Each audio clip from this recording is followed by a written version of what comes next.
warahmatullahi wabarakatuh. Halo, selamat malam para audiens. Apa kabar Anda pada malam hari ini?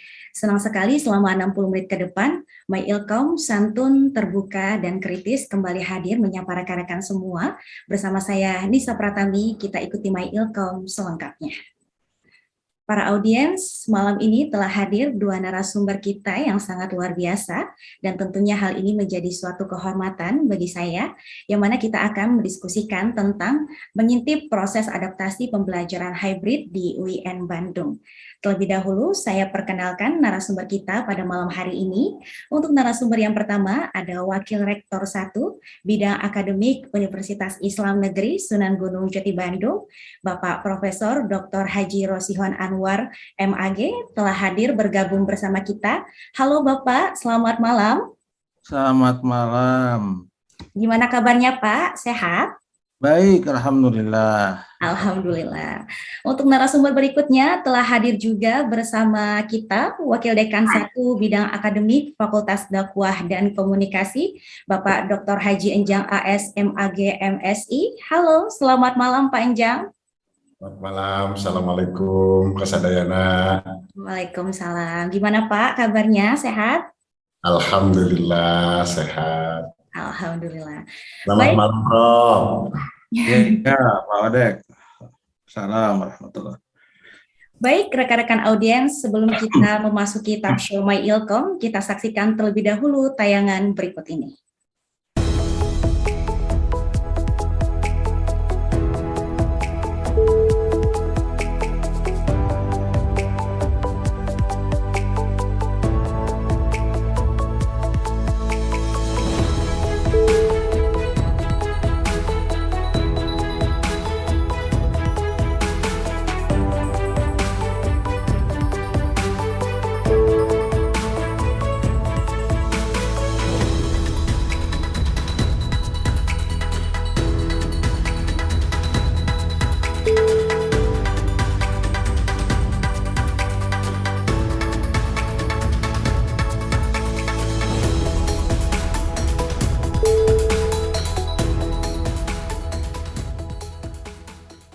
Pandemi COVID-19 berdampak banyak pada perubahan di berbagai bidang kehidupan manusia, termasuk dalam dunia pendidikan. Mulai menurunnya angka kasus positif COVID-19 pun membuat berbagai institusi mulai menyesuaikan diri dengan keadaan yang baru, termasuk bagi institusi pendidikan. Melihat kondisi pandemi yang belum terlihat kapan berakhirnya, mau tidak mau merubah tatanan pendidikan dengan situasi normal yang baru, atau biasanya disebut dengan new normal.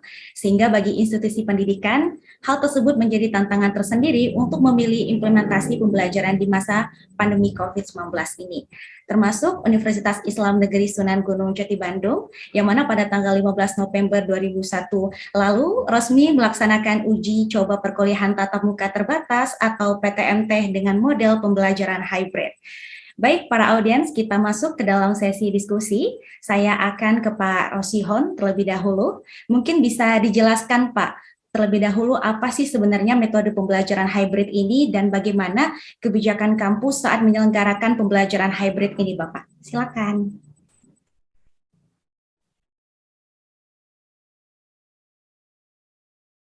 Maaf, Bapak, Pak Rosihon masih di mute?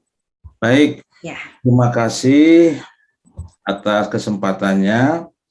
Saya sangat senang bisa menyapa teman-teman mahasiswa di forum ini. Yang saya hormati Pak Wadek 1 Fakultas Dakwah dan Komunikasi, teman-teman di Ilkom yang saya banggakan. Ini adalah acara yang baik ya, acara yang bagus, sarana untuk menyampaikan informasi terkait dengan kebijakan-kebijakan kampus, khususnya di bidang saya ya, terkait dengan akademik ya. Memang kita sudah punya saluran-saluran resmi ya untuk menyampaikan berbagai kebijakan kampus ya. Misalnya kita melalui website UIN Bandung atau di fakultas masing-masing atau melalui medsos-medsos yang ada. Tapi saya kira talk show atau diskusi seperti ini pun kira bisa dijadikan sebagai sarana yang sangat baik ya untuk melakukan sosialisasi dan pemberitahuan terkait dengan kebijakan kampus kita ya. Nah, terkait dengan pembelajaran hibrid ya, atau istilah yang diperkenalkan oleh pemerintah ya adalah PTMPT, perkuliahan tatap muka terbatas ya. Nah, di sini ada dua term yang harus dijelaskan. Pertama ada tatap muka, kemudian ada terbatas ya. Tentu terbatas di sini mengikuti kebijakan dari pemerintah terkait dengan new normal ya, atau terkait dengan pandemi, di mana salah satu regulasi dengan protokol kesehatan itu adalah berbagai ya, tergantung dari levelnya ya. Karena kita Bandung itu sudah masuk level 2, maka kebijakannya adalah 50% dari kapasitas ruangan yang dipakai. Itu yang disebut dengan tatap muka terbatas ya. Nah, betul tadi disampaikan oleh pembawa acara atau oleh MC ya, terkait dengan kebijakan UIN Sunan Gunung Jati Bandung melalui surat edaran Pak Rektor nomor B 2203 dan seterusnya ya, tentang penyelenggaraan uji coba perkuliahan tatap muka terbatas ya. Dan berarti ini sudah minggu yang kedua kita melaksanakan PTMPT ya. Nah, di dalam surat edaran ini dijelaskan beberapa kebijakan-kebijakan ya. Nah, di samping kebijakan prokes atau protokol kesehatan yang itu sifatnya umum ya, karena semua orang tahu ya. Misalnya terkait dengan kita kenalnya dengan 5M ya, memakai masker dan sebagainya lah, itu kita sudah paham bersama. Yang kedua, kebijakan terkait dengan pembatasan ya. Nah, karena ini uji coba ini tentu kita tidak bisa memberlakukan untuk semua angkatan, maka untuk uji coba PTMPT ini kita batasi untuk beberapa angkatan ya. Pertama, untuk yang sedang menyelesaikan tugas akhirnya, baik itu skripsi ataupun tesis ataupun disertasi, diperbolehkan untuk melakukan tatap muka dengan para pembimbingnya. Yang kedua, mahasiswa yang membutuhkan penyelesaian tugas di laboratorium atau kita mengenal dengan istilah hands-on ya. Nah, kalau di kampus kita misalnya ada lab terpadu ya, atau lab di fakultas masing-masing, dipersilakan mahasiswa untuk melakukan tatap muka terbatas. Yang ketiga adalah mahasiswa angkatan 2020 2021 ya, angkatan 2020 2021 atau semester 3. Nah, itu terkait dengan pembatasan peserta. Lalu karena di sini sistemnya bauran atau hibrid, berarti ada dua keberadaan mahasiswa yang berbeda tempat ya dalam satu kelas itu. Yang satu ada di kelas atau offline atau tatap muka terbatas, yang satu atau kelompok yang lain ada di rumah. Di sini disebut dengan hibrid tadi yang. Nah, maka mau tidak mau berarti harus ada media untuk memfasilitasi pembelajaran hibrid ini. Maka alhamdulillah kita sudah mempersiapkan alat-alat atau teknologi hibridnya ya. Nah, dari 250 ruangan yang kita miliki, alhamdulillah kita sudah memfasilitasi 100 ruangan atau 100 kelas dengan teknologi hibrid atau alat-alat hibrid yang saya kira itu sudah cukup ya untuk memfasilitasi pembelajaran hibrid ya, sehingga pada saat yang bersamaan mahasiswa yang ada di kelas dengan mahasiswa yang di rumah bisa mengikuti perkuliahan yang sama, dosen yang sama, waktunya yang sama. Nah, meskipun demikian, meskipun ada terbatas, tetap kita menjamin ya proses perkuliahan hibrid ini tetap memperlihatkan mutu ya. Oleh karena itu memang ini menjadi kompetensi dosen ya, keahlian dosen masing-masing untuk memanfaatkan keterbatasan itu ya, keterbatasan yang dimaksud itu karena waktunya juga dibatasi ya, tidak full kalau misalnya 3S atau 2 SKS itu kan waktunya pasti lebih dari 1 jam. Nah, untuk terbatas ini kita memperlakukan untuk setiap mata kuliah itu kita memperlakukan 1 jam saja ya, karena memang dalam masa pandemi ini kita dilarang untuk berlama-lama di kelas. Nah, disitulah kemudian dosen ditantang untuk menjamin mutu pembelajaran tetap terpelihara dengan baik. Saya kira itu ya secara garis besar. Ya, baik, terima kasih Bapak. Setelah kita berbicara tentang kebijakan kampus, nah saya beralih ke Pak Anjang. Bagaimana Pak untuk implementasi atau teknik pelaksanaan yang dilakukan di fakultas, khususnya Fakultas Dakwah dan Komunikasi saat pembelajaran PTMT hybrid ini berlangsung? Silakan Bapak.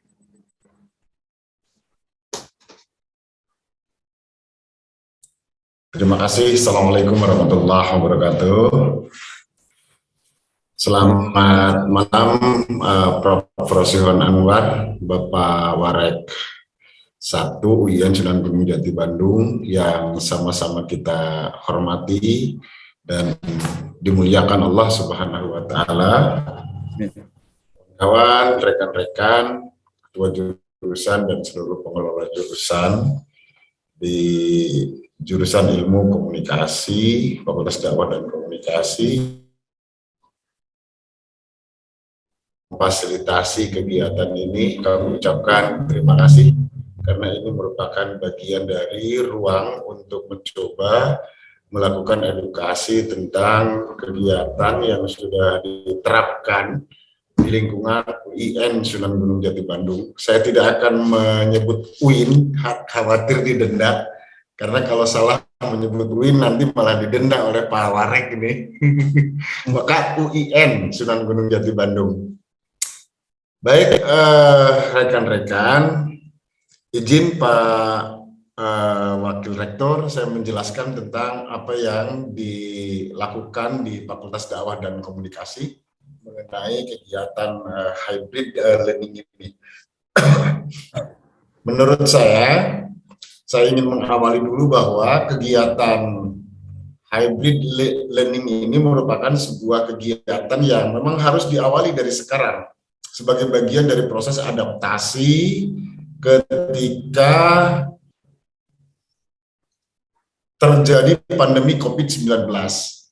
Karena terjadi banyak perubahan dengan hadirnya pandemi COVID-19, banyak penelitian yang telah dilakukan terkait dengan dampak COVID-19 terhadap pembelajaran di perguruan tinggi, dan salah satu di antara penelitian itu terkait dengan bagaimana strategi pembelajaran di perguruan tinggi setelah adanya COVID-19. Bahkan kecenderungan tentang kemungkinan mahasiswa mengikuti perkuliahan secara luring setelah selesai dari kegiatan pandemi COVID-19. Berdasarkan hasil penelitian, ada banyak kecenderungan tentang kemungkinan perkuliahan dilaksanakan setelah pandemi COVID-19 ini. Di antara hasil penelitian itu menyebutkan bahwa memang masih ada sekitar 52% mahasiswa yang berharap perkuliahan secara luring dilaksanakan. Tetapi 48% dari mahasiswa yang menjadi responden pada kegiatan penelitian itu terbagi pada dua. Ada yang memang lebih suka dengan kegiatan online seperti yang dilaksanakan selama ini. Ada juga sebagian mahasiswa yang menjawab tentang perkuliahan dilaksanakan secara blended atau secara hibrid itu. Nah, di UIN Sunan Gunung Jati Bandung ini dari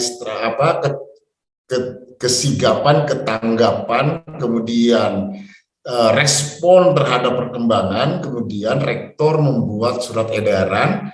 Tentu ini berdasarkan masukan kajian dari tim akademik yang dikawal oleh Profesor Roswan Anwar yang menjadi pengawal suksesnya kegiatan akademik di lingkungan UIN Sunan Gunung Jati Bandung. Sehingga dilakukanlah salah satu di antara strategi pembelajaran yang disebut dengan blended learning atau hybrid ini.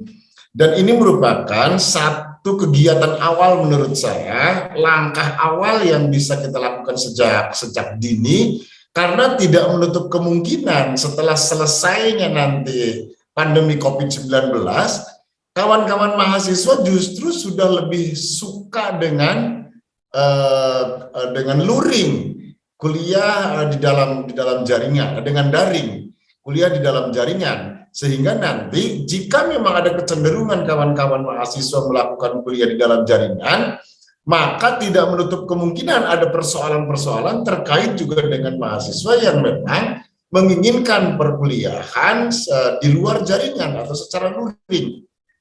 Maka ketika dibuatkan surat edaran untuk mencoba melakukan uji PTMT dengan menggunakan hybrid, ini sebuah langkah awal, langkah terdepan untuk mencoba melaksanakan kemungkinan terjadinya dualisme antara mahasiswa yang ingin melakukan perkuliahan secara daring dan juga mahasiswa yang ingin melaksanakan kuliah secara luring. Maka dengan hybrid ini akhirnya ketemu antara yang menginginkan kuliah secara daring dan juga secara luring. Itu poin yang pertama.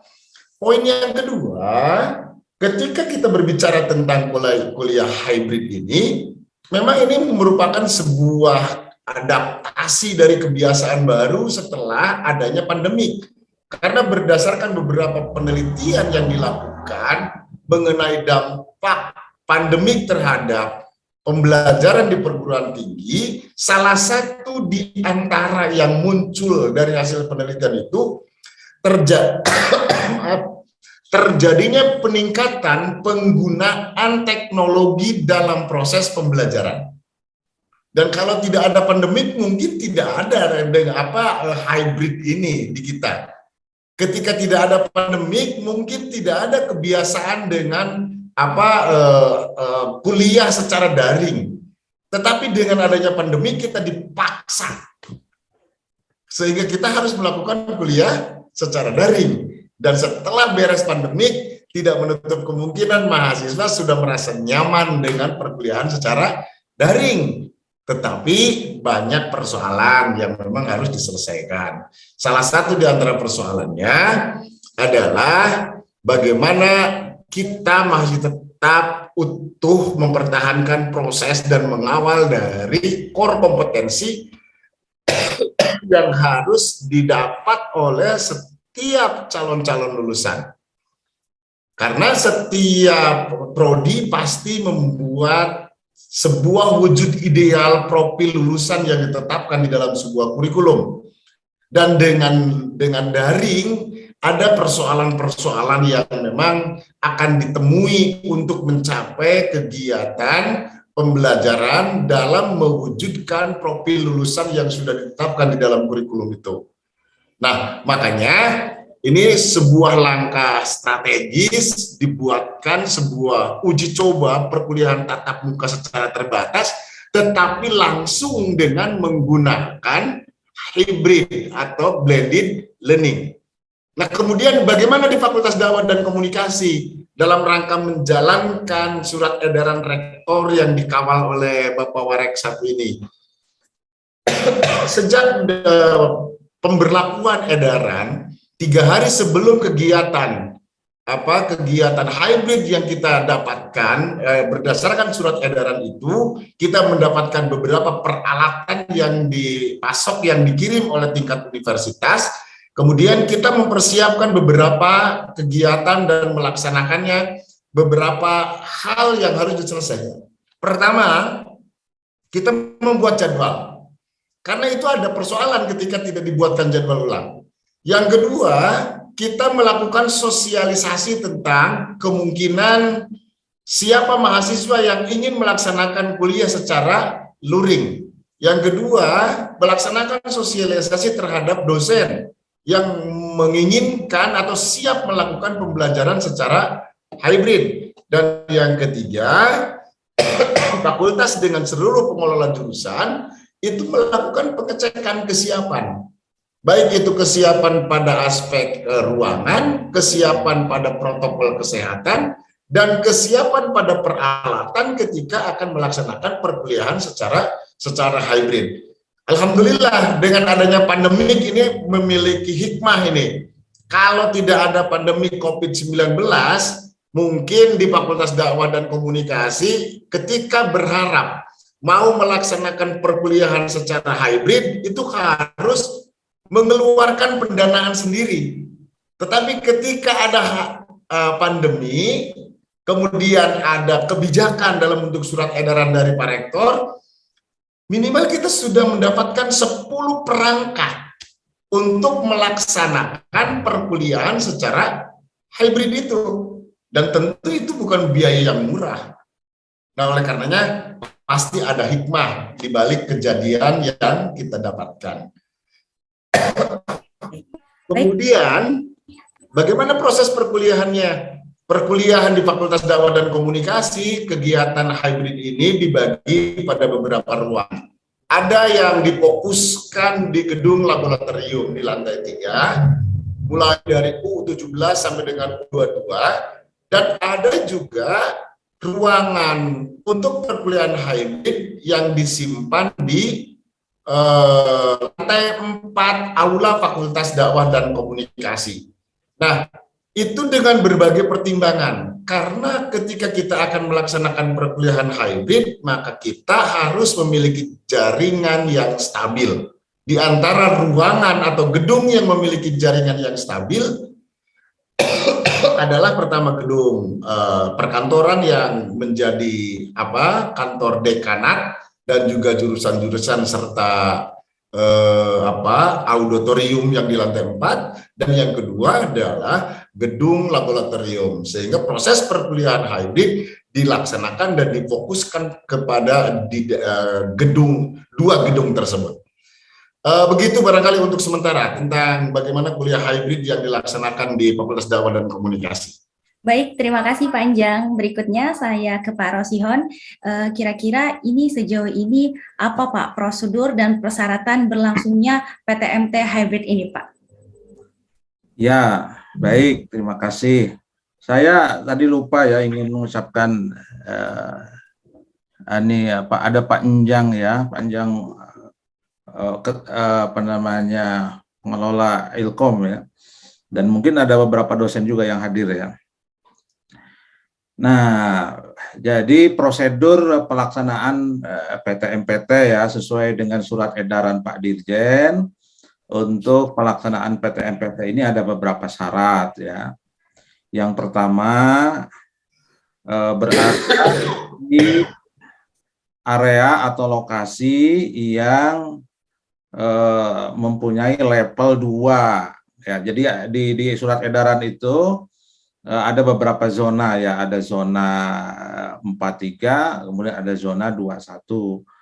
Untuk zona Jawa Bali ya, Jawa Bali bisa melaksanakan PTMPT kalau sudah berada di level 2. Nah, itu sebabnya kenapa kita agak lambat PTMPT-nya, karena Kota Bandung level 2-nya juga lambat ya. Jadi kita menyesuaikan dengan surat edaran. Lalu kemudian syarat yang kedua, kita harus mendapatkan izin dari gugus tugas setempat, dalam hal ini gugus tugas Kota Bandung.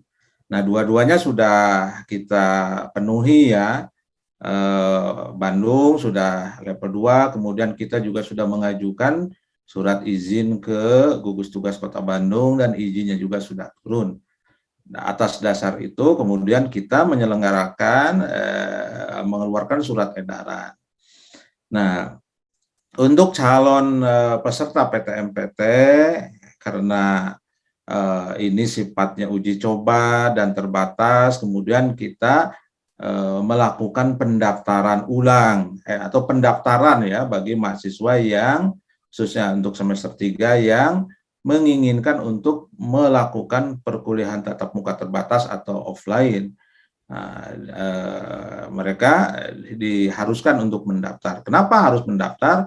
Karena PTMPT ini sifatnya pilihan ya, pilihan bukan harus. Jadi mahasiswa boleh memilih PTMPT, boleh juga tidak. Jadi tidak boleh ada paksaan.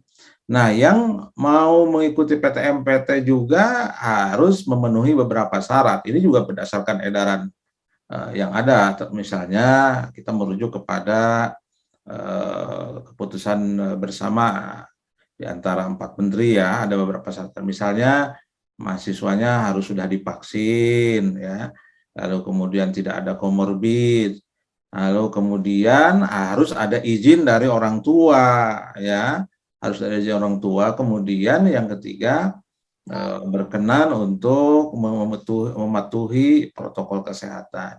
Dari situ kemudian silakan mahasiswa untuk mendaftar. Setelah itu kemudian setelah datanya itu diperoleh, kemudian diserahkan kepada fakultas masing-masing untuk disusun, diatur atau dibikin formasi supaya PTMPT ini berjalan dengan lancar. Nah, tadi juga saya ingin menyampaikan di samping ada perangkat-perangkat hibrid, perangkat-perangkat prokesnya juga kita siapkan ya sesuai dengan standar. Misalnya di setiap ruangan kelas kita siapkan hand sanitizer, kemudian ada pengukuran suhu tubuh portable dan cuci tangan di situ ya. Kemudian ada kita siapkan juga peduli lindungi untuk mengecek ya kapasitas berapa yang masuk di dalam kampus kita, karena di peduli lindungi itu dibatasi ya jumlah kehadiran di dalam kampus ya. Nah, intinya kita sebagaimana tadi disampaikan ya oleh Pak Wadek 1 juga sudah berusaha semaksimal mungkin untuk memenuhi standar-standar yang diharuskan ya oleh regulasi pemerintah untuk menyelenggarakan kerumunan ya. Ini kan sebenarnya kerumunan, tapi kerumunan terbatas dan kerumunan yang diizinkan sesuai dengan regulasi yang ada. Itu ya yang. Baik, terima kasih Prof. Berikutnya kepada Pak Enjang, sejauh ini tahapan yang dilalui oleh fakultas untuk pembelajaran PTMT hybrid ini seperti apa Kak? Seperti apa Pak? Apakah saat persiapan hybrid ini ada pembaruan seperti dalam konsep kurikulumnya di setiap prodinya atau seperti apa? Mohon maaf Bapak masih di mute. Bagaimana tahapan-tahapan pelaksanaan perkuliahan hybrid di Fakultas Dakwah dan Komunikasi? Setelah kita mencoba melakukan kajian, karena memang kurang sehat kayaknya nih, karena terus-terusan tidak berhenti kegiatan, mohon maaf Prof.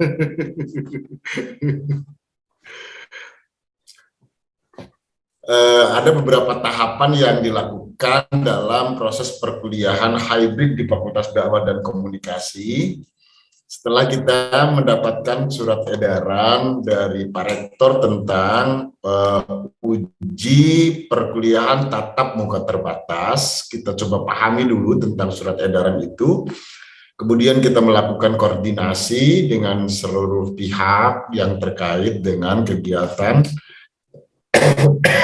perkuliahan secara hybrid ini. Dan satu di antara langkah penting ketika kita sudah mendapatkan peralatan yang diberi oleh tingkat universitas, kemudian kita mencoba menempatkan pada ruangan-ruangan yang dipandang tepat untuk kegiatan perkuliahan hybrid ini. Dan salah satu di antara pertimbangan untuk melaksanakan kuliah hybrid dengan memilih ruangan-ruangan yang memiliki jaringan yang stabil. Karena jaringan internet merupakan satu di antara sekian syarat yang memang harus ada pada perkuliahan hybrid ini. Oleh karenanya, memilih tempat atau ruangan yang tepat menjadi bagian dari tahapan yang kami coba selesaikan agar kegiatan hybrid learning ini bisa dijalankan secara baik. Tahapan yang kedua, kita melakukan sosialisasi tentang uji PTMT ini dengan seluruh pemangku kepentingan. Di antara pemangku kepentingan yang tidak boleh diabaikan adalah para pengelola prodi atau para pengelola jurusan. Maka kami melakukan koordinasi dengan seluruh pengelola jurusan tentang kegiatan uji PTMT ini. Dan di dalam tahapan tersebut kita membuat kesepahaman tentang kemungkinan yang akan terjadi dan langkah-langkah yang harus diambil ketika hybrid learning dilaksanakan. Dan di antaranya, pertama, melakukan sosialisasi agar dosen paham ada kegiatan uji PMT. Dan dua, sosialisasi kepada dosen diharapkan nanti kita mendapatkan respon tentang siapa saja dosen yang di semester 3 mengampu mata kuliah, kemudian siap melaksanakan perkuliahan secara hybrid. Dan yang ketiga, kita setelah mendapatkan jumlah mahasiswa yang mengikuti perkuliahan hybrid yang telah daftar, kemudian diseleksi siapa di antara mahasiswa yang memenuhi kriteria persyaratan yang telah ditetapkan, siapa yang komorbid atau tidak, itu juga nanti dibuatkan database, dan setelah itu kita bagikan kepada seluruh prodi tentang berapa jumlah mahasiswa pada masing-masing prodi yang memiliki hak untuk mengikuti perkuliahan hybrid. Setelah itu kita menetapkan jadwal. Setelah ruangan dibuatkan, ditetapkan pada ruangan yang memang dipandang tepat untuk melakukan perkuliahan hybrid, kemudian dibuatkan jadwal berdasarkan kesepahaman. Ada langkah-langkah yang memang agak cukup memberatkan bagi kawan-kawan di jurusan, tetapi itu adalah resiko dari sebuah jabatan. Yang pertama, para pengelola di jurusan itu harus memahami betul berapa jumlah mata kuliah yang disajikan pada semester 3. Yang kedua, ada jumlah kelas atau rombel pada setiap prodi di lingkungan Fakultas Dakwah dan Komunikasi. Kemudian harus dapat memastikan tentang dosen dan mahasiswa yang akan melaksanakan perkuliahan dan menetapkan tim operator, karena tidak bisa untuk persoalan-persoalan teknis yang terkait dengan perkuliahan hybrid itu diserahkan kepada dosen pengampu mata kuliah, tetapi harus disiapkan fasilitator yang bisa membawa prosesnya lebih gampang, sehingga dosen ketika masuk pada ruangan perkuliahan hybrid sudah tidak lagi mendapatkan persoalan terkait dengan teknis pemanfaatan teknologi yang mendukung proses perkuliahan hybrid.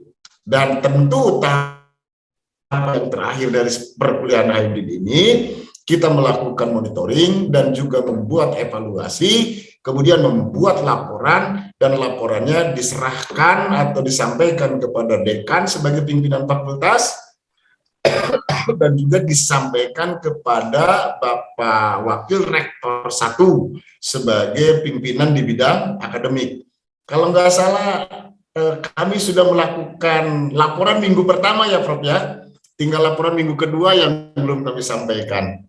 Itu langkah-langkah tahapan-tahapan yang kami lakukan di Fakultas Dakwah dan Komunikasi tentang kegiatan perkuliahan hybrid.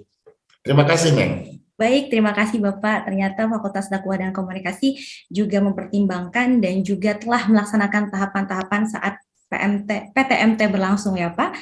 Baik, langsung saya ke Prof. Dari kegiatan PTMT ini mungkin ya ada beberapa resiko yang mengkhawatirkan saat pelaksanaannya. Nah, bagaimana jika misal ada ditemukan mahasiswa yang sakit atau terpapar COVID-19, Prof? Siapa yang akan menanggung jika ditemukan kasus COVID-19 selama PTMT ini berlangsung? Silakan, Prof. Baik, terima kasih. Pertama saya juga ingin menyampaikan terima kasih kepada Fakultas Dakwah, khususnya Ilkom yang sudah mempersiapkan dan merespon kebijakan Pak Rektor dengan baik ya. Memang beberapa fakultas sudah melaporkan ya, karena memang kita menghendaki setiap fakultas memberikan laporan setiap minggu, dan Dakwah sudah memberikan laporan, beberapa fakultas juga.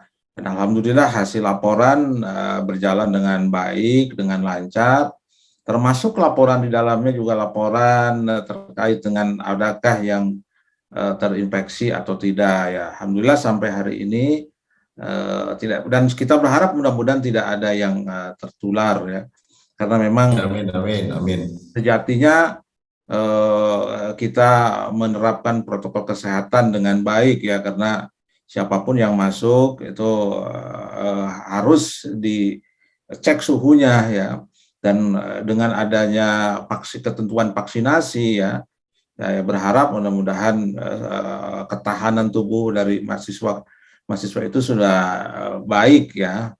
Nah, meskipun demikian tetap mitigasi dipersiapkan ya. Jadi di UIN Bandung itu ada yang disebut dengan gugus tugas ya, gugus tugas COVID-19 yang komandannya itu adalah Bapak Wakil Rektor 3, Pak Tony ya. Jadi memang sebenarnya yang bisa menjelaskan secara baik itu beliau, tapi Bapak ya karena tidak hadir di sini, kita sudah berkoordinasi terkait dengan itu dengan klinik, karena kita punya klinik. Lalu kita juga tetap berkoordinasi dengan gugus tugas, dengan puskesmas setempat dan sebagainya. Sehingga kalau ada nanti mahasiswa yang terindikasi atau tertular, maka mitigasinya sesuai dengan yang diterapkan oleh pemerintah ya. Kita akan berkoordinasi dengan pemerintah setempat ya. Jadi kalau misalnya nanti hasil dari pengecekannya misalnya dia tidak perlu dirawat, ya tentu nanti dikarantina sesuai dengan tempat yang disediakan juga oleh pemerintah. Tapi kalau misalnya dia harus dirawat, ya kita juga berkoordinasi dengan pemerintah daerah ya untuk dilakukan perawatan atau dirawat sekira di rumah sakit. Tapi sejauh ini ya laporan-laporan dari gugus tugas alhamdulillah tidak ditemukan ya, dan kalaupun ditemukan mitigasinya sudah jelas ya. Jadi gugus tugas UIN Sunan Gunung Jati Bandung sudah mempersiapkan sebaik-baiknya, dan itu pula alasannya kenapa kita tidak mengizinkan mahasiswa yang punya komorbid untuk mengikuti PTMT, karena tentu mitigasi untuk yang komorbid ini kita karena ini uji coba ya, jadi hasil kesepakatan dari rapat ya. Saya kira betul, saya ingin memperkuat apa yang dijelaskan oleh Pak Wadek 1 bahwa PTMT ini melalui proses yang sangat ketat ya, diskusinya juga berulang-ulang kita ya, ingin memberikan garansi bahwa PTMT itu kita persiapkan dengan baik ya. Mulai tadi ya saya jelaskan, termasuk juga pedoman segala macam itu kita buat dengan sebaik-baiknya ya. Nah, ini kalau dilihat dari jadwal, mestinya kita tinggal beberapa, kalau misalnya 24 Desember pemerintah memberlakukan level 3 ya, istilah PPKM ya, level 3, maka berarti kemudian kita juga tidak bisa melakukan PTMT, karena dengan sendirinya berarti persyaratannya tereliminir. Oleh karena itu sebelum tanggal 24, karena memang jadwal akademiknya juga sebenarnya 24 ini sejatinya sudah jadwal UAS ya. Sehingga kita berharap sebelum tanggal 24 itu sudah diselesaikan semuanya, sehingga 24 ke sana itu tidak ada lagi kerumunan atau perkuliahan tatap muka terbatas. Dan saya kira kita nanti akan terus berkoordinasi, khususnya kalau saya Wadek 1, koordinasinya nanti dengan Wadek 1 untuk mematangkan itu ya, sehingga sebelum tanggal 24 ini diharapkan sudah selesai semua. Nah, nanti karena semester yang akan datang, semester genap ya, yang akan kita mulai bulan Maret itu, kemungkinan ya kita tidak bisa memberlakukan tatap muka 100%. Walaupun belum diputuskan dalam bentuk keputusan rektor, saya kira ya dan saya duga ya semester genap yang akan datang juga kita tetap akan memberikan pilihan kepada mahasiswa apakah mau mengikuti kuliahan secara offline atau secara online. Nah, untuk mahasiswa yang punya komorbid ya dan kemudian berkehendak untuk mengikuti PTMPT karena juga hak ya mereka untuk mengikuti PTMPT, tentu nanti kita akan berkoordinasi lebih intensif dengan gugus tugas bagaimana cara menangani mahasiswa yang punya komorbid. Tapi tentu dengan catatan yang penting ya bahwa PTMPT itu adalah pilihan ya untuk beberapa semester ke depan ya, minimal untuk semester depan.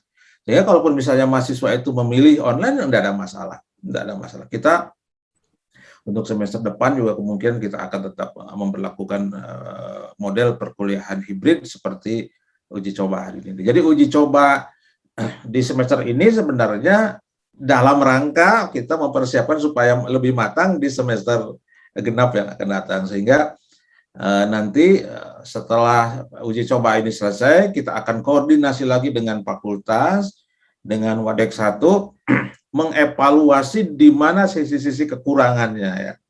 Nah, memang yang sudah mulai nampak ya, yang mulai nampak yang akan menjadi evaluasi nanti itu misalnya terkait dengan sinyal ya, ada beberapa sisi, ada beberapa spot yang mungkin kita harus perkuat dan mungkin kabar gembira juga yang perlu saya sampaikan ya bahwa di Desember ini insya Allah semua ruangan di UIN Sunan Gunung Jati Bandung itu sudah kita siapkan sudah sehari ini sebenarnya sudah ada juga ya spot-spot wifi ya Pak Wadek 1, tapi di Desember ini kita sudah berikan penguatan semua di 250 kelas.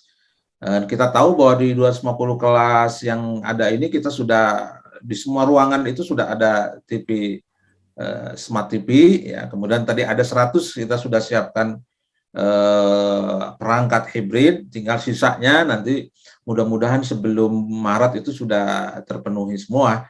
Sehingga begitu pelaksanaan perkuliahan genap di bulan Maret dilaksanakan, semua kelas itu sudah ready untuk persiapan hibrid ya. Saya kira itu ya. Saya. Ya baik, Prof. Tadi bahwasanya di kampus kita sendiri sudah ada gugus percepatan COVID-19. Nah, berarti jika misalkan ada mahasiswa atau bahkan dosen yang terpapar akibat COVID-19 akibat ikut PTMT ini berarti tidak perlu mengeluarkan dana sedikit pun sampai sembuh atau gimana, Prof? Oh iya, kita sudah berkoordinasi dengan gugus tugas. Jadi terkait dengan biaya kalau dia dirawat. Jadi tetap ditanggung oleh pemerintah ya untuk perawatan COVID itu. Tapi kalau misalnya dia kan bisa saja dia OTG ya, orang tanpa gejala sehingga tidak perlu dirawat, maka kan dia hanya cukup untuk dikarantina saja. Nah, sejauh ini kampus juga sudah menyiapkan ruangan untuk karantina ya untuk sehingga dia tidak perlu dirawat di rumah sakit. Ya. Tapi kalaupun dirawat di rumah sakit, kita sudah koordinasi itu semua tetap sama aturannya ya bahwa yang dirawat COVID dan dia dirawat di rumah sakit yang ditunjuk oleh pemerintah, maka biaya ditanggung oleh pemerintah. Itu yang saya dapatkan informasinya dari gugus tugas Kota Bandung. Ya. Baik, terima kasih Prof atas penjelasannya. Saya ke Panjang. Untuk fakultas sendiri nih Pak, ada persyaratan saat melakukan PTMT itu izin dari orang tua, surat dari orang tua. Nah, apakah surat izin dari orang tua ini merupakan hal yang penting atau esensial, mengingat beberapa mahasiswa juga mungkin tidak diperbolehkan dari orang tuanya karena memang masih khawatir terhadap kasus COVID-19. Namun ada beberapa mata kuliah yang misalkan mewajibkan ada PTMT ini, Pak.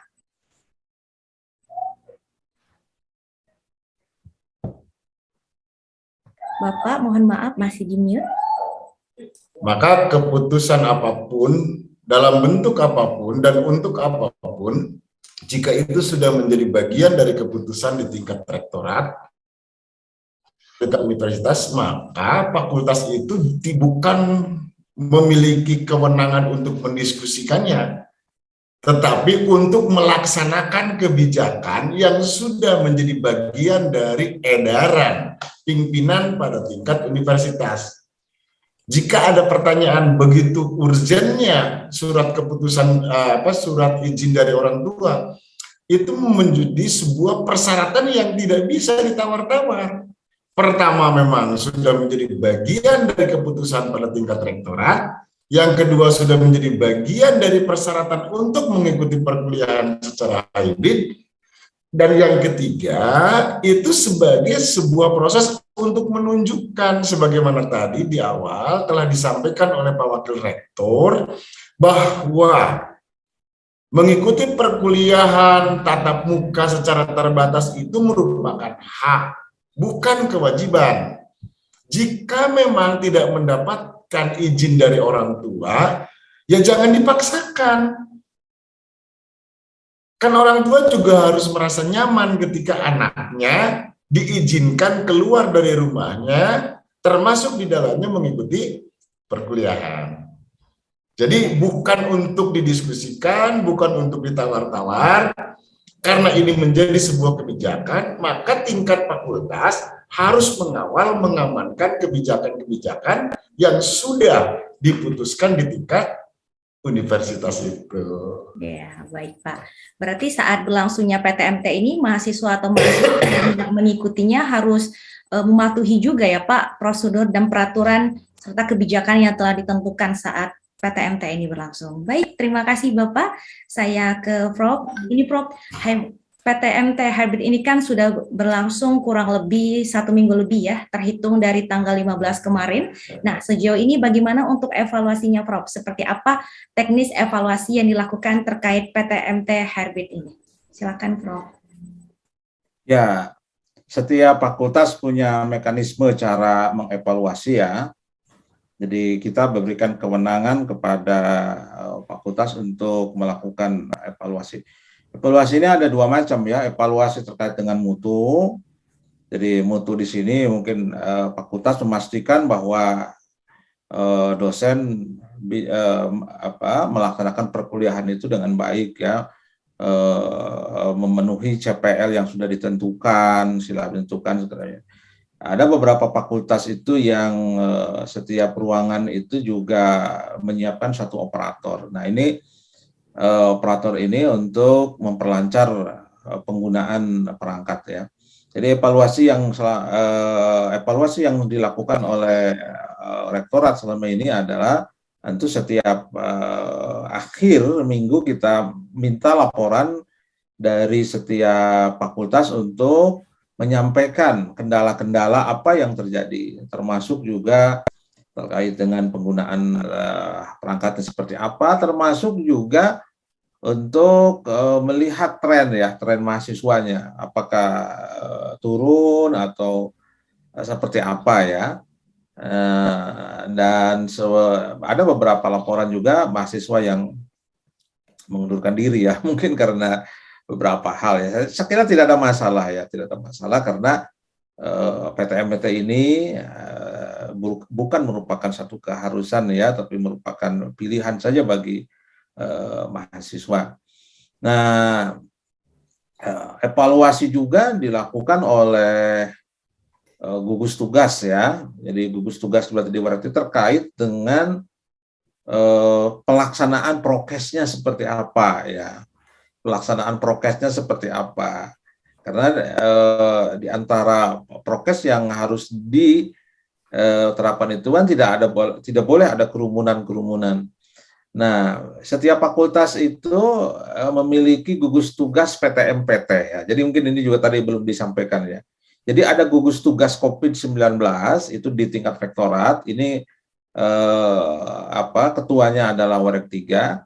Lalu terkait dengan PTM-PT ini, setiap fakultas sesuai dengan edaran Pak Rektor wajib untuk membentuk Satgas PTM-PT. Jadi bukan Satgas COVID tapi Satgas PTM-PT. Yang di dalamnya terdiri dari beberapa unsur ya, ada unsur wadek, ada mungkin unsur tendik. Tugasnya apa? Tugasnya untuk memantau pelaksanaan hibrid dan untuk memantau terlaksanakannya protokol kesehatan. Sehingga kalau itu berjalan dengan baik ya, mestinya setiap kerumunan atau yang tidak pakai masker itu ditegur oleh perkuliah tatap muka terbatas. Nah, sejauh mana ini dilaksanakannya, apakah longgar seperti apa, itu tetap kita evaluasi ya.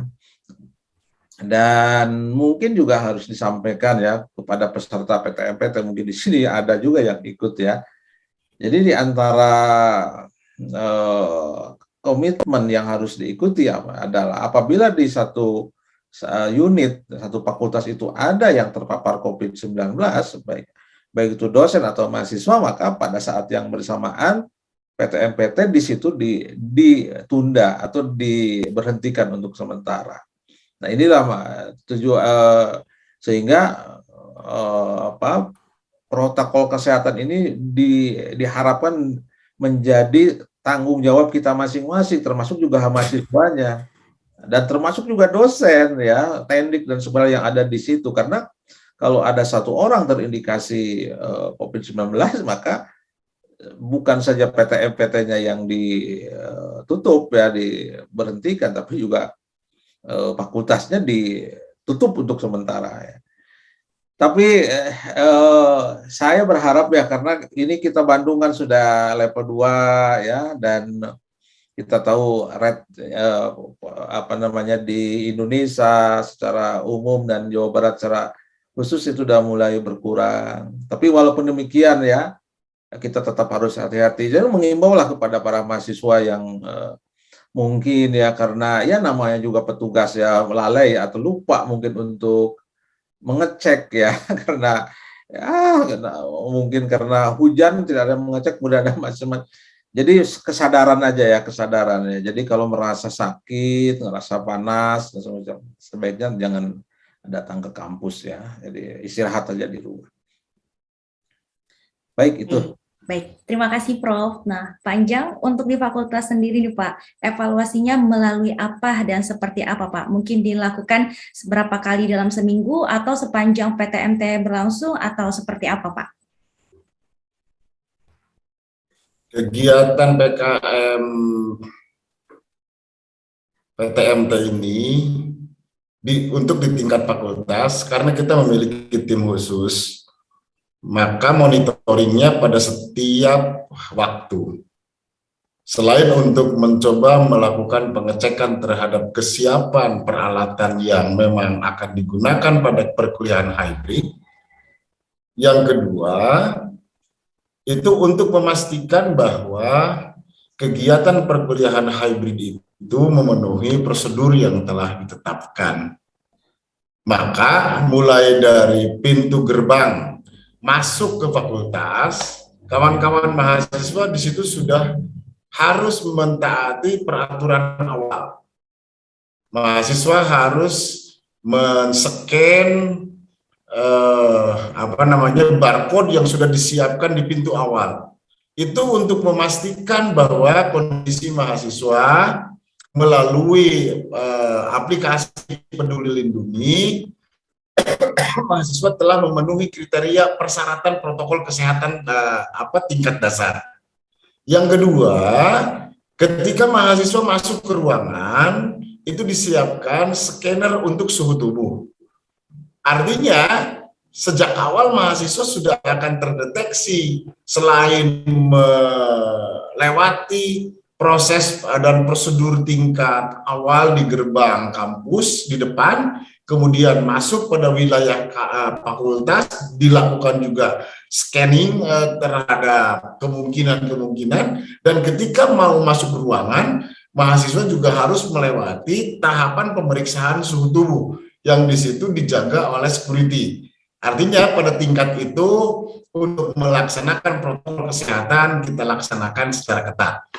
Kemudian yang kedua tentang bagaimana evaluasi dan monitoring perkuliahan hybrid di tingkat fakultas, karena fakultas memiliki tim yang dikawal oleh para dosen muda di lingkungan Fakultas Dakwah dan Komunikasi, dan setiap jurusannya itu memiliki tim, maka setiap petugas yang bertugas untuk melakukan monitoring memberikan laporan kepada jurusan dan wakil dekan 1 tentang bagaimana proses perkuliahan hybrid yang dilakukan jurusan. Itu yang kedua. Yang ketiga, tahapannya adalah kita melakukan evaluasi di akhir pekan. Sebelum kita memberikan laporan kepada pimpinan pada tingkat fakultas dan juga kepada Bapak Wakil Rektor 1, maka kita melakukan evaluasi tentang problem yang dihadapi, tentang persoalan-persoalan yang harus secepatnya diselesaikan, dan juga tentang bagaimana kondisi mahasiswa yang mengikuti. Jadi tahapannya memang ekstra banget untuk hybrid ini, karena kita tidak mau terjadi sesuatu di luar harapan dengan adanya perkuliahan hybrid ini. Begitu tahapan-tahapan evaluasinya. Baik, terima kasih Pak Anjang. Pertanyaan terakhir nih, saya ke Prof terlebih dahulu. PTMT dengan pembelajaran hybrid yang dilakukan di UIN dikatakan berhasil itu jika meliputi indikator apa saja nih, Prof? Ya, indikatornya indikator 2 ya, indikator prokes dengan indikator mutu. Ya, jadi berhasil kalau prokesnya dilaksanakan dengan baik, tidak ada yang terpapar, tidak menjadi Pak Wadek 1 yang terpapar itu menjadi pusat atau apa ya istilahnya itu, apa istilahnya lupa ya. Jadi misalnya yang terpaparnya banyak gitu, jadi UIN Bandung menjadi dikategorikan sebagai pusat ya, pusat penularan gitu ya. Itu indikator berhasil ya. Lalu kemudian tentu nanti ada ada survei kepada peserta ya, kepada peserta PTMPT. Kita akan lakukan, nanti itu dilakukannya oleh LPM ya, Lembaga Penjamin Mutu, terkait dengan kepuasan itu. Dan karena ini uji coba ya, pasti ada beberapa kekurangan, nggak mungkin lah sempurna, tidak mungkin utuh. Tapi kalau tidak dilakukan uji coba sekarang ya, saya khawatir nanti di semester genap itu malah kita meraba-raba lagi gitu ya. Jadi agak sulit, apalagi untuk semester yang akan datang ya, tentu kita tidak akan membatasi hanya beberapa angkatan. Saya kira mungkin juga nanti kalau levelnya, apalagi kalau sudah level turun level 1 ya, maka semua angkatan kita akan berikan kesempatan untuk, kecuali ya naudzubillah min dzalik tidak terjadi ya, tidak.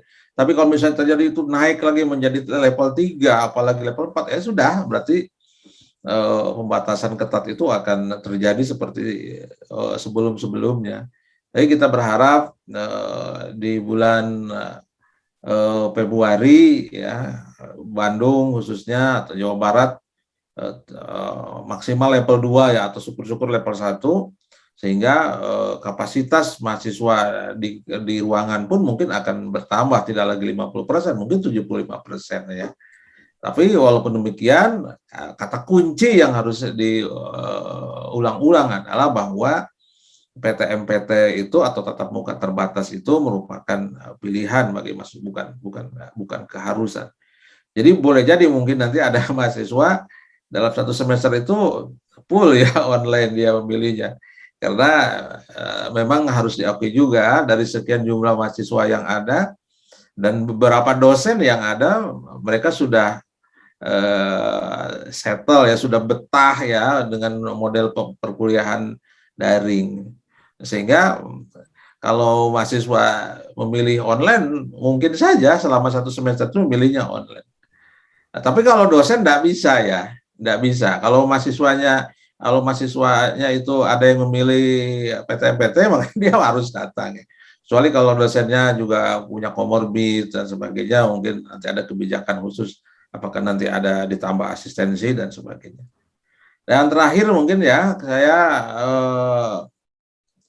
sebagai atas nama pimpinan mungkin saya berulang mengucapkan terima kasih kepada Fakultas Dakwah ya, ketua jurusan, sekretaris jurusan, dan teman-teman organisasi mahasiswa yang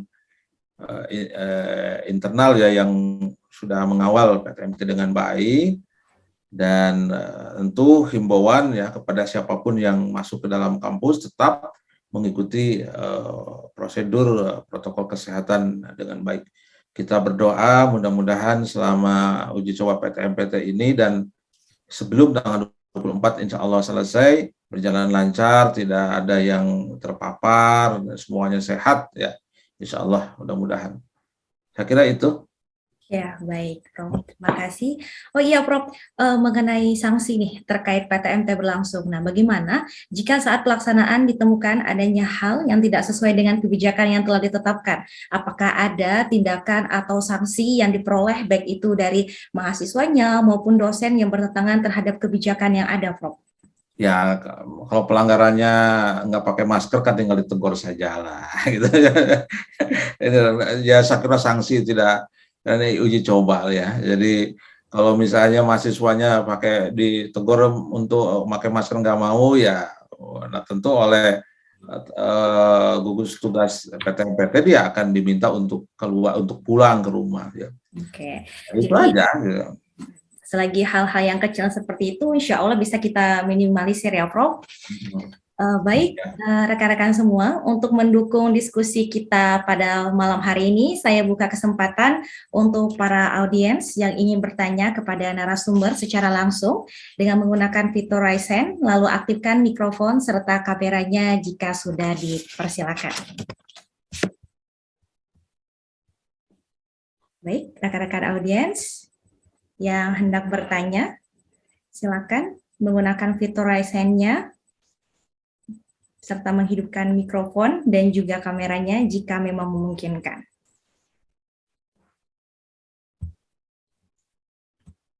Silakan, ada? Ada itu Nabila. Oke, baik. Dari saudari Nabila Ramadhani, ya silakan Nabila untuk menghidupkan mikrofon dan kameranya jika memungkinkan. Sebelumnya terima kasih kepada pembawa acara. Saya Nabila, izin bertanya mengenai pembelajaran hybrid ini, apa saja sih keuntungan dan kerugian dari pembelajaran hybrid ini? Terima kasih. Baik, terlebih dahulu mungkin bisa dari panjang sendiri Pak, nanti bisa didukung bantunya dari Pak Profesor Rosihon. Baik, silakan Pak. Baik, terima kasih. Yang pertama pasti ada keuntungan, maka sesuatu itu dijadikan sebagai sebuah kebijakan. Dan kita akan mencoba mengeliminir berbagai kerugian yang pasti itu tidak diharapkan. Keuntungan yang pertama adalah kawan-kawan mahasiswa dengan adanya hybrid ini bisa dan mendapatkan izin untuk masuk kampus yang selama ini jelas tidak diperkenankan untuk masuk kampus. Banyak mahasiswa mulai dari semester 1 sampai dengan semester 3 tidak pernah tahu kampusnya. Karena memang ada pembatasan untuk datang atau hadir kepada lokasi kampus. Jadi kerinduan kawan-kawan mahasiswa untuk ke kampus paling tidak dengan adanya hybrid menjadi lebih memiliki kesempatan baik bagi mereka yang melakukan perkuliahan tatap muka seperti yang tadi dipersyaratkan, diperbolehkan untuk kawan-kawan mahasiswa semester 3. Dan untuk kawan-kawan mahasiswa yang semester di luar semester 3 itu ada izin untuk melakukan kegiatan akademik di dalam kampus, seperti ketika kawan-kawan mahasiswa mengikuti perkuliahan di laboratorium atau ketika kawan-kawan mahasiswa mau melakukan pembimbingan dalam penyelesaian tugas akhir. Dan itu pasti akan lebih lebih efektif dalam proses bimbingannya jika dilaksanakan secara secara luring. Kemudian keuntungan apa perkuliahan secara hybrid? Pertama, keuntungannya bahwa perkuliahan secara hybrid itu bisa memangkas berbagai kemungkinan yang memang menjadi beban bagi kawan-kawan mahasiswa. Kawan-kawan mahasiswa yang memiliki lokasi teritorial cukup jauh dari kampus dan dalam keadaan yang kurang sehat, dengan hybrid masih bisa mengikuti perkuliahan. Dan bagi kawan-kawan mahasiswa yang memiliki persyaratan sesuai seperti yang telah menjadi kebijakan, kawan-kawan bisa mengikuti proses perkuliahan di dalam kampus dan itu akan lebih terasa nendangnya gitu. Lebih terasa chemistry-nya antara dosen dengan dengan mahasiswa. Dan yang ketiga di antara keuntungannya adalah bahwa kawan-kawan mahasiswa sudah mulai mengenal tentang bagaimana peningkatan penggunaan teknologi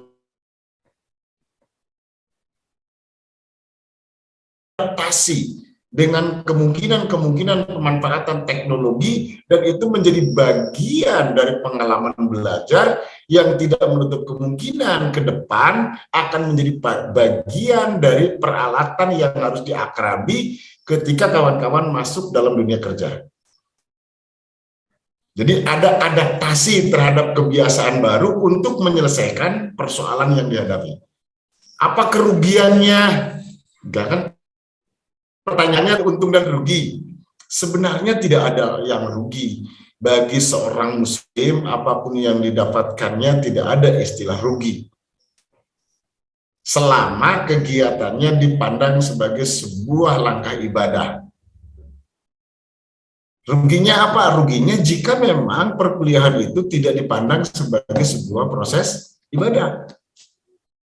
Kerugian lainnya nampaknya tidak ada. Apa kerugiannya dengan dalil ini? Tidak ada. Mungkin bagi kawan-kawan yang merasa keberatan, di satu sisi ingin melaksanakan secara luring, di sisi lain ada persyaratan untuk menyelesaikan antigen, jadi kan harus mengeluarkan dana lagi, gitu kan. Kemudian kawan-kawan yang memang menginginkan perkuliahan di dalam kelas, kemudian ada persyaratan harus selesai dengan proses vaksin. Dan itu sebenarnya bukan persoalan, bukan kerugian, tetapi keharusan untuk memberikan kenyamanan kepada diri kita dan juga kepada orang lain yang sama-sama mengikuti proses perkuliahan secara hybrid yang berada di ruang perkuliahan. Jadi tidak ada persoalan dalam penyelesaian perkuliahan hybrid kecuali diri kita sendiri menganggap sebagai bagian dari persoalan. Begitu Neng siapa tadi? Neng Nabil. Baik, terima kasih Pak Anjang. Barangkali dari Profesor Rosihon ingin menambahkan jawaban dari Pak Anjang? Iya, saya kira dalam satu teknologi itu ada kelebihan, ada kekurangan ya. Tadi Pak Wadek 1 sudah menjelaskan kelebihan-kelebihannya. mungkin ya, kalaupun ada kekurangan mungkin terkait dengan keterbatasan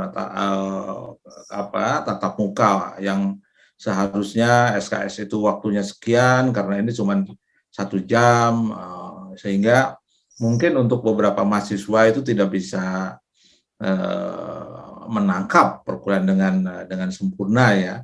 Tapi saya yakin dosen-dosen itu sudah mempersiapkan ya dengan baik ya, dalam waktu 1 jam itu bisa memenuhi CPL ya. Meskipun ya akhirnya ini harus ada effort yang keras nih dari dosen.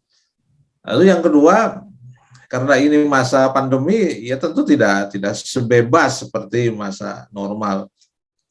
Ada jarak itu tentu sangat membatasi ya. Tidak bisa berlama-lama berada di ruangan, sehingga diskusi pun menjadi sangat terbatas ya. Justru kekurangan-kekurangan ini mestinya dijadikan sebagai satu momentum kita untuk beradaptasi dengan keadaan ya, beradaptasi dengan pandemi ini ya, dengan memanfaatkan teknologi yang sebaik-baiknya. Saya sih ingin menjelaskan lebih jauh begini ya, bahwa pandemi 19 ini sebenarnya merupakan trigger kita untuk melakukan percepatan ya, beradaptasi dengan teknologi.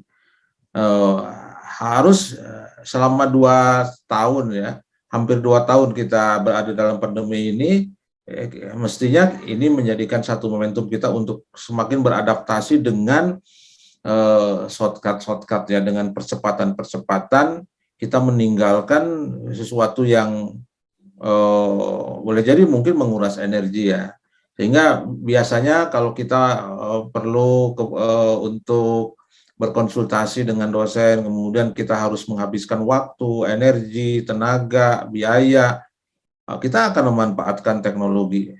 Coba bayangkan ya, sebelum ada pandemi, jangankan akhirnya semua kita ini tidak pernah akrab dengan istilah Zoom itu ya. Saya kira saya sendiri mengenal Zoom itu ya begitu pandemi. Tapi sekarang siapa yang tidak kenal dengan Zoom ya? Dengan mudahnya kita berkumpul berkelompok dalam satu platform ya, mendiskusikan banyak hal. Lalu kemudian juga setahu saya ya, di beberapa fakultas itu memanfaatkan kebijakan di masa pandemi itu mahasiswa bisa mengganti tugas akhir skripsinya dengan karya ilmiah ya. Ini juga satu keuntungan pandemi, di mana mahasiswa itu diberikan keringanan ya, bisa mengganti tugas akhirnya dengan karya ilmiah yang kemudian dimuat di jurnal terakreditasi. Sehingga di semester yang akan datang kita ini sudah benar-benar menjadi manusia, menjadi sivitas akademik yang benar-benar beradaptasi dengan teknologi ya. Memang ada yang kurang pasti ya, apalagi dalam tradisi santri ya, ketemu dengan guru, kemudian di situ ada komunikasi ya, nasihat yang disampaikan langsung ya, mungkin agak sedikit berbeda dengan nasihat yang disampaikan secara tidak langsung ya, tapi emang keadaannya seperti ini ya, kita beradaptasi saja dengan keadaan ya, dan kita harus sudah mencoba mempersiapkan diri untuk menyongsong new normal. Jadi jangan berharap kita akan cepat ya mengulang kembali normal 100% di tahun yang akan datang, kira-kira. Bisa insya Allah ya, tapi mungkin kapan ya, tahun berapa. Tapi untuk semester genap yang akan datang, kira sudah dipastikan kita akan tetap memberlakukan perkuliahan hibrid ya. Akhirnya itu ya untuk Nabila ya. Baik, terima kasih atas pernyataannya Prof dan panjang. Untuk rekan-rekan yang lain, jika hendak bertanya, silakan melakukan raise hand. Baik, ada Nanda Nurmayanti. Silakan Nanda untuk baik, silakan. Terima kasih moderator memberikan kesempatan. Selamat malam Pak Rosihon dan juga Pak Njang. Izin bertanya, saya Nanda, mahasiswi semester 5, jadi saya belum merasakan proses pembelajaran hybrid ini gitu Pak. Selama proses pembelajaran hybrid ini sebetulnya antusias dari mahasiswanya itu bagaimana Pak? Apakah tinggi atau bagaimana, dan proses pembelajarannya itu bisa dibilang lebih kondusif atau bagaimana Pak? Mengingat yang hadir dalam proses perkuliahan di kelasnya itu hanya 50%-nya gitu Pak. Terima kasih. Ya. Baik, mungkin bisa Prof dulu, Prof, dijawab. Ya, kalau ukuran penyambutan itu dari jumlah, ya kita tahu bahwa semester 3 itu jumlahnya sekitar 7 ribuan ya. Tapi yang daftar itu sekitar 1.300. Nah, itu artinya saya kira berapa persen ya? 1.300 dari 7 ribuan. Artinya ada beberapa faktor ya. Saya membaca juga ya beberapa alasan-alasan mereka kenapa tidak mendaftar ya. Pertama karena ini kan pertengahan kuliah. Jadi untuk pertengahan semester ya. Untuk mahasiswa-mahasiswa yang berdomisili jauh kan tentu ada problem dengan persoalan kontrakan segala macam ya. Sehingga saya kira ya yang 1.300 itu mahasiswa-mahasiswa yang dekat-dekat ya, yang pulang pergi gitu ya. Atau mahasiswa yang sudah memiliki kos-kosan. Kemudian faktor yang kedua karena orang tuanya tidak mengizinkan karena masih khawatir ya. Masih ada khawatir terkena segala macam, apalagi yang daerah jauh ya. Lalu kemudian ada faktor lain belum siap karena selama 1 semester itu mungkin ada mahasiswa-mahasiswa yang punya aktivitas lain selain kuliah kan. Mungkin dia sehingga kalau misalnya dia harus kos ke Bandung pasti dia harus meninggalkan di sana. Jadi harus ada adaptasi memang. Sehingga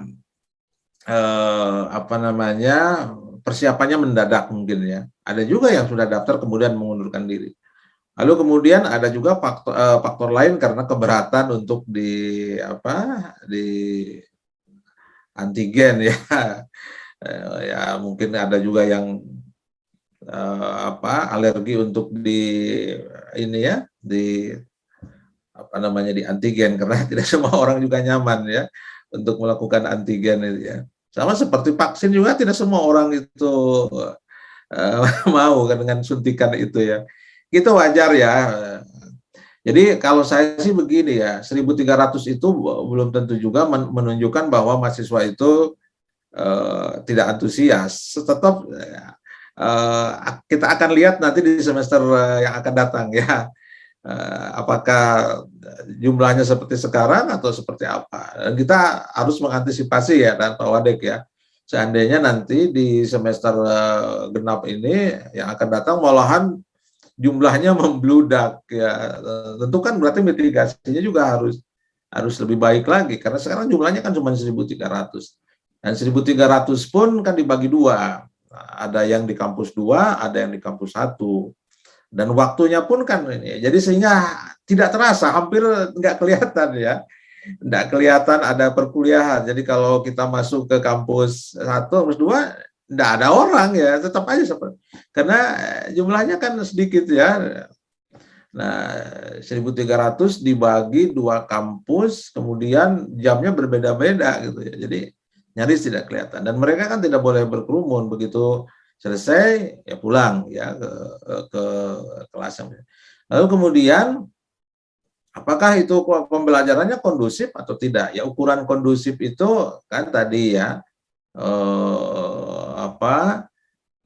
perangkat hibridnya berjalan dengan baik, keterterimaan oleh yang ada di rumah berjalan atau tidak. Itu kan terus dievaluasi. Saya yakin tidak akan 100% ya. Ada aja kekurangannya. Problem sinyal itu tetap ada ya, tetap ada.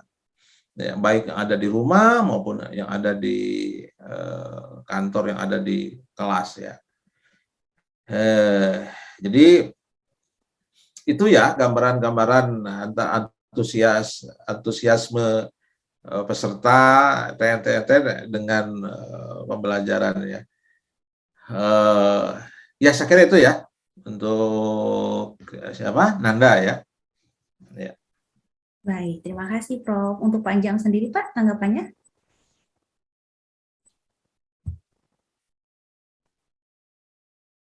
Masih di mute Bapak? Mohon maaf. Oke, baik. Baik, terima kasih. Saya ingin menyampaikan sedikit saja bahwa di Fakultas Dakwah dan Komunikasi itu dalam satu angkatan kan kurang lebih 1.000 orang ya, 1.000 mahasiswa.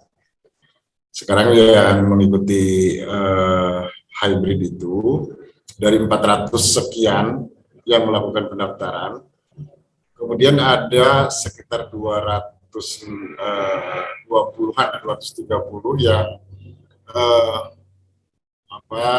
memenuhi persyaratan, dan itu pun juga ada beberapa mahasiswa yang mengundurkan diri.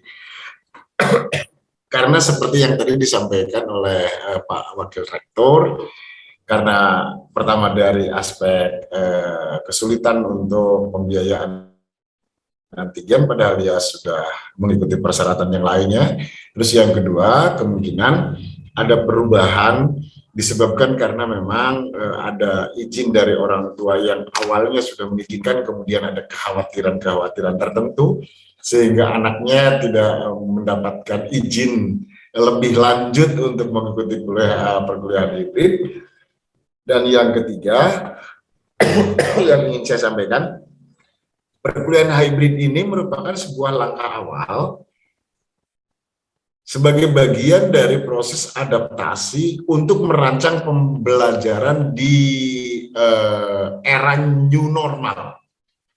Seperti tadi juga telah disampaikan oleh Pak Wakil Rektor, tidak menutup kemungkinan pada perkuliahan semester genap yang akan kita laksanakan terhitung Februari nanti, pandemiknya belum selesai tetapi sudah berada di level 1, kemudian kawan-kawan mahasiswa dari berbagai wilayah dengan berbagai level level PPKM-nya, kemudian atas latar belakang yang cukup berbeda tentang pencapaian PPKM itu, maka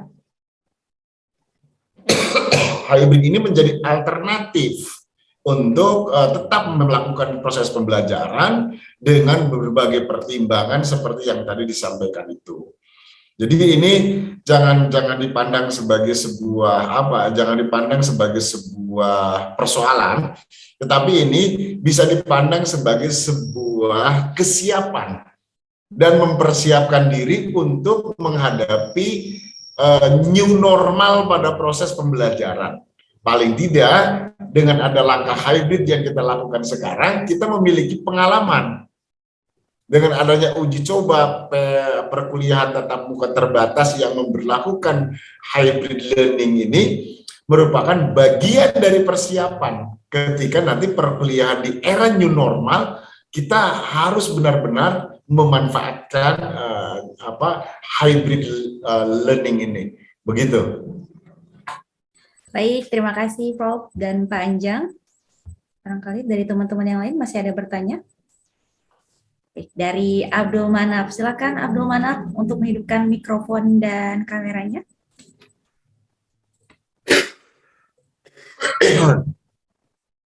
Baik, Assalamualaikum warahmatullahi wabarakatuh.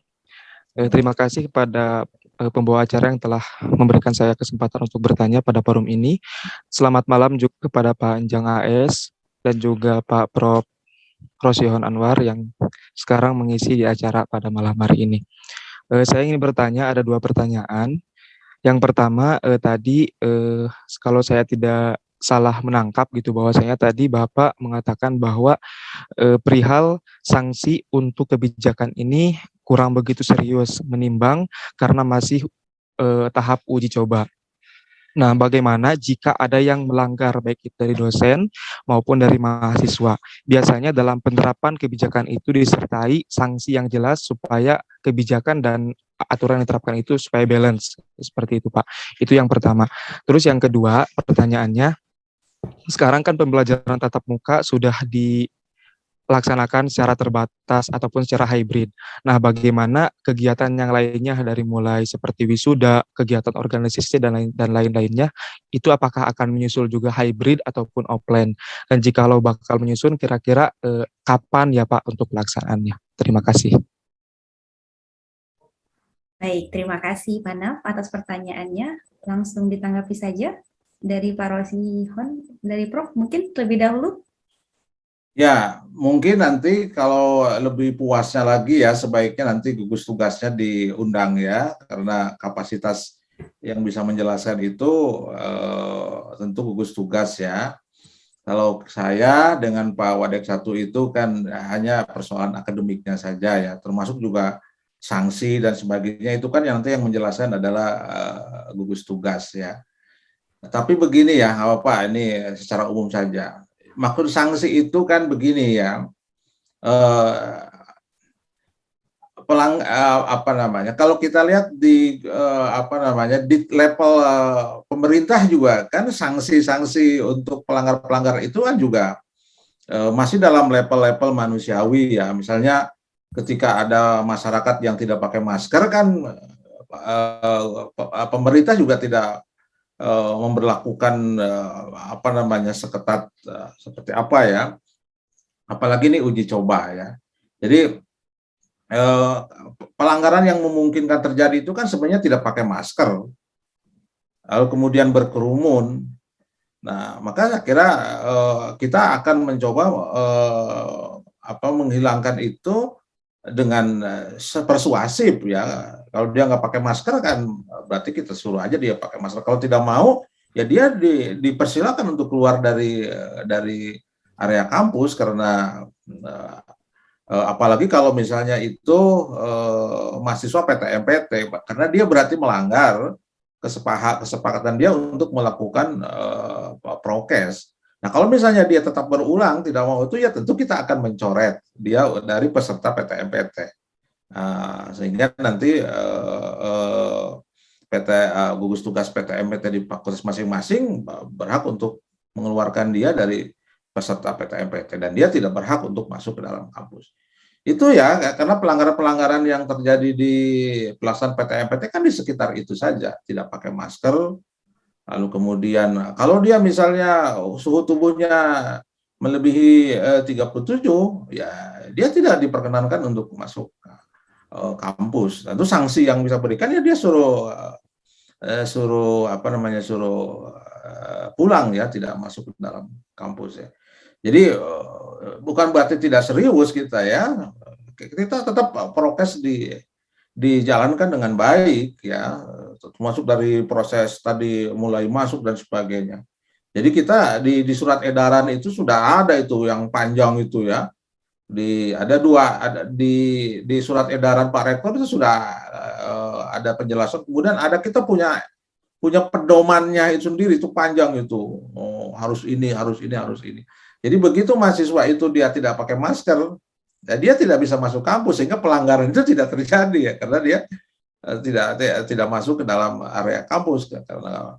Nah, kalau misalnya dia tidak pakai maskernya di dalam kantor atau di area kampus, ya nanti PTMPT itu yang akan menegur dan kemudian kalau dia tidak mau kemudian kita persilakan untuk pulang ya. Lalu kemudian di surat edaran itu dijelaskan bahwa perkuliahan PTMPT ini hanya berlaku untuk kegiatan perkuliahan, ya, perkuliahan akademik.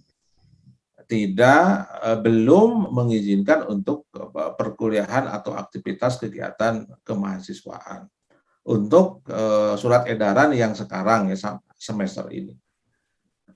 Nah, itu ya, kalau kapan itu diberlakukan untuk kegiatan-kegiatan mahasiswa, kegiatan-kegiatan intra ya mahasiswa.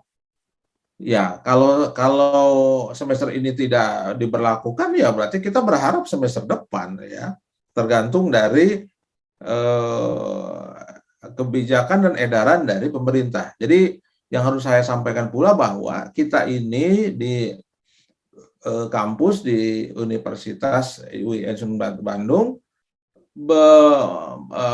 bekerja dengan mengikuti regulasi, mengikuti edaran yang berasal dari pusat, dalam ini dari Kementerian Agama. Jadi kita ikuti saja itu, karena dari surat edarannya juga hanya memberlakukan untuk perkuliahan saja.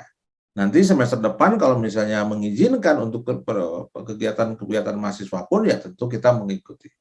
Jadi pada prinsipnya kita mengikuti apa ya edaran yang dikeluarkan oleh pemerintah, dalam ini Kementerian Agama dan gugus tugas setempat. Begitu ya. Ya, baik. Terima kasih, Prof. Pak Anjang mau melengkapi? Oh, baik. Pak Anjang sepertinya lagi menelpon ya, Pak. Mau melengkapi dari Prof atau oke, baik. Kita terima kasih Prof untuk penjelasannya. Barangkali dari Manaf sudah cukup penjelasannya atau masih ada pertanyaan lagi? Halo, apakah masih tersambung? Tersambung, terdengar. Baik, terima kasih Pak untuk jawabannya. Boleh menyambung sedikit? Masih ada lagi yang menanyakan sedikit lagi. Tadi Bapak sudah menjawab bahwasannya untuk masalah sanksi perihal pelaksanaan hybrid ini, terutama perihal prokes, itu ada di kebijakannya gugus tugas COVID ini gitu, baik di kampus ataupun di PTMT ini. Nah, untuk pelaksanaan sistemnya, Pak, kan dalam sistem ini tuh kan hybrid ini tuh kan sistem gitu ya, Pak, sistem pembelajaran secara tatap muka terbatas ataupun hybrid. Nah, dalam pelaksanaannya gitu, jika ada dosen yang melanggar, misalkan dalam melanggar di sini itu misalkan mahasiswa sudah datang ke kampus untuk melaksanakan pembelajaran secara tatap muka, tiba-tiba dosennya itu tidak datang ke hybrid tersebut. Nah, pernah mana pendengar dari mahasiswa udah datang ke kampus, sedangkan dosennya itu tidak datang dan tidak mengetahui ataupun tidak menginformasikan terlebih dahulu bahwasanya dosen itu tidak akan datang, seperti itu, Pak. Ya. Saya yang respon ya. Baik, silakan. Barangkali Pak Anjang mau menanggapi Pak pertanyaan dari Abdul Manaf. Baik, saya mau merespon. Mungkin itu salah informasi, yang terjadi itu justru bukan mahasiswa yang datang kemudian dosennya tidak hadir. Ini ada kejadian di prodi manajemen dakwah ini. Di hari pertama, dosen sudah hadir, justru mahasiswa yang tidak hadir. Di hari pertama itu ada kejadian seperti itu, di jam pertama, kelasnya Pak Yaya, di jurusan MD. Dan di situ terjadi miskomunikasi tentang jadwal. Jadi terjadi miskomunikasi tentang jadwal, dosen sudah menunggu, ruangan sudah dibuka, kawan-kawan mahasiswa yang tidak hadir. Dan itu tidak harus tidak harus terlalu jadi persoalan, dan jangan berandai-andai. Jika memang ada persoalan, kita akan cepat tanggap untuk menyelesaikan persoalan itu. Dan jikalau nanti menggunakan kata-kata jikalau, kita menjadi sangat sulit untuk memastikan jawabannya. Jika begitu ya nanti akan begini gitu. Itu satu. Yang kedua,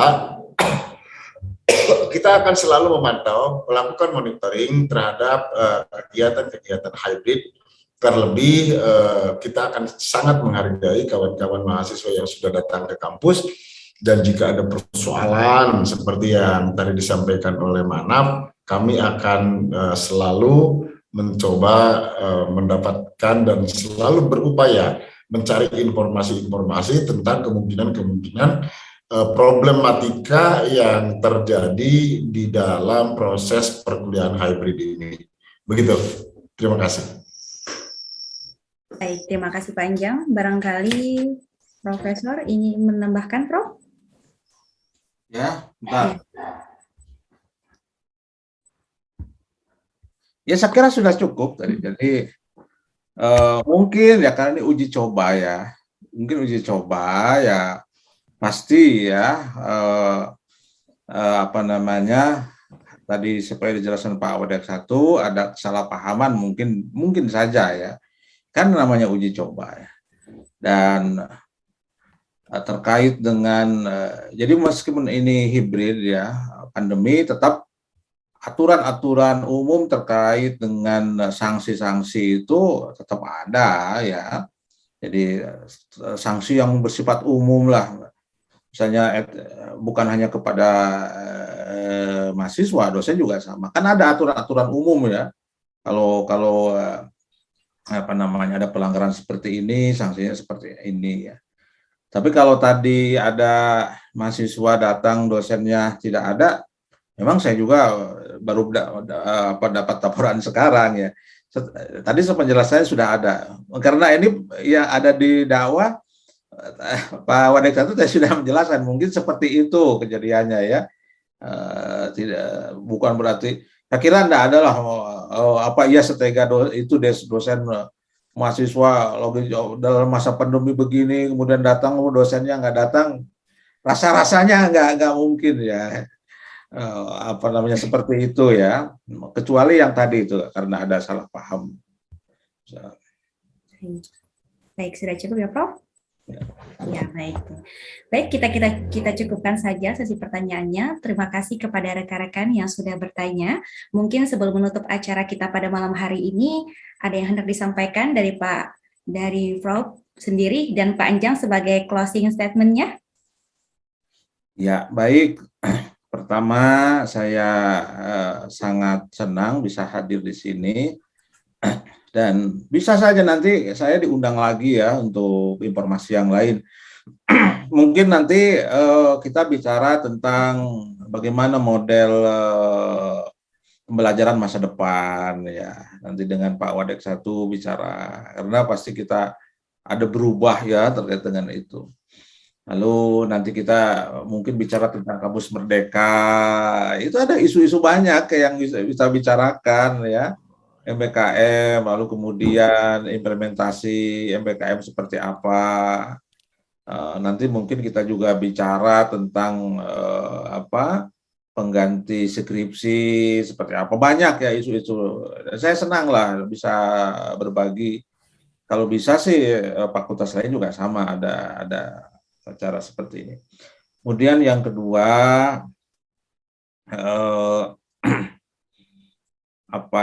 saya ingin menyampaikan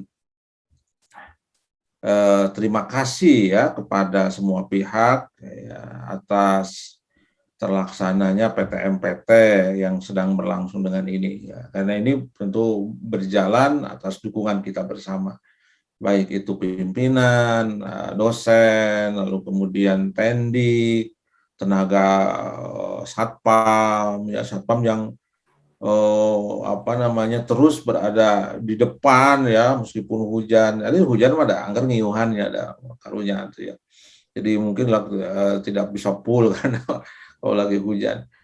Lalu kemudian yang terakhir, mari kita semua tetap waspada dengan COVID-19 ini, jangan terbawa euforia seperti terbebas. Ingat ini kita pandemi masih ada, terlebih menurut laporan ya bahwa di beberapa kabupaten kota sekarang sudah mulai naik lagi. Ini tentu kita harus tetap waspada, tetap harus menjaga diri ya. Nah, tentu kepentingan untuk kita bersama. Kalau kita menjaga diri tetap sehat, kondusif, maka kita bisa menyongsong semester genap yang akan datang itu lebih baik lagi seperti daripada hari ini. Kita berdoa mudah-mudahan pandemi segera berlalu dan Allah senantiasa melindungi kita, keluarga, khususnya keluarga besar UIN Sundang Nusa Bandung agar senantiasa sehat ya, terhindar dari COVID-19 ini. Saya kira itu statement dari saya. Terima kasih Prof. Silakan Pak Anjang untuk closing statement-nya. Baik, kalau saya ingin menambahkan sedikit saja, bukan menambahkan sih, menyampaikan sedikit saja. Yang pertama, kita jangan merasa nyaman menunggu dalam ketidakpastian.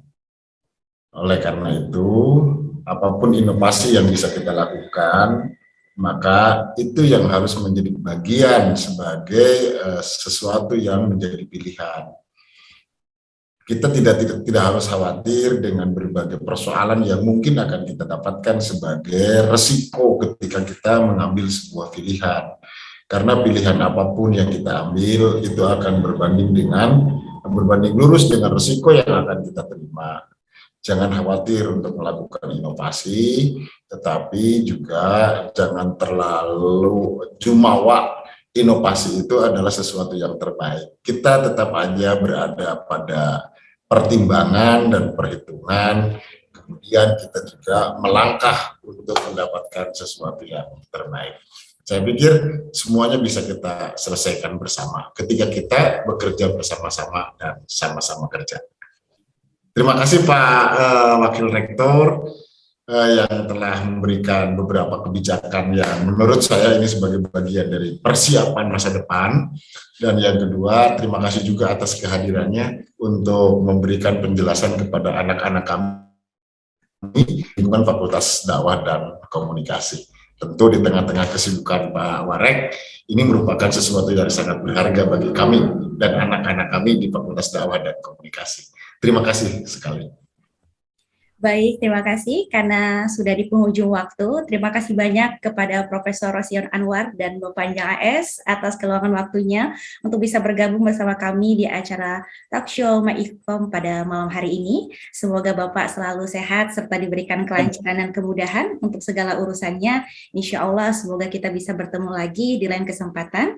Izinkan saya untuk menyampaikan ulasan terkait Talk Show pada malam hari ini. Salah satu solusi yang dapat ditawarkan guna meredam kekhawatiran institusi pendidikan adalah dengan menerapkan model pembelajaran hybrid ini sesuai prosedur yang telah ditetapkan. Semoga dengan perkembangan teknologi dan kemampuan sumber daya manusia yang memadai dapat menunjang keberhasilan implementasi model pembelajaran ini dalam perubahan sistem pendidikan mendatang pasca pandemi COVID-19. Tentunya UN Bandung juga sudah punya langkah-langkah pencegahan dan melindungi dari kebijakan dan implementasi yang dilaksanakan karena memang kesehatan itu ialah nomor satu. Para audiens, 60 menit sudah waktu kita lewati. Semoga apa yang kita bahas pada malam hari ini dapat bermanfaat. Selalu jaga kesehatan dan terus patuhi protokol kesehatan dimanapun dan kapanpun Anda berada. Sekilas info bahwasanya MyIlkom ini tayang setiap Jumat malam, 2 minggu sekali pada pukul 19.30 waktu Indonesia Barat. Tentunya dengan tema-tema yang menarik dan aktual. Untuk itu, sekali lagi saya ucapkan terima kasih banyak. Mohon maaf apabila ada kesalahan atau bahkan kekurangan dari kami selaku panitia dan juga saya pribadi. Akhir kata, saya Nisa Pratami dan segenap kru yang bertugas pamit undur diri. Sampai jumpa lagi di acara MyIlkom berikutnya. Wabillahi taufiq wal hidayah. Wassalamualaikum warahmatullahi wabarakatuh.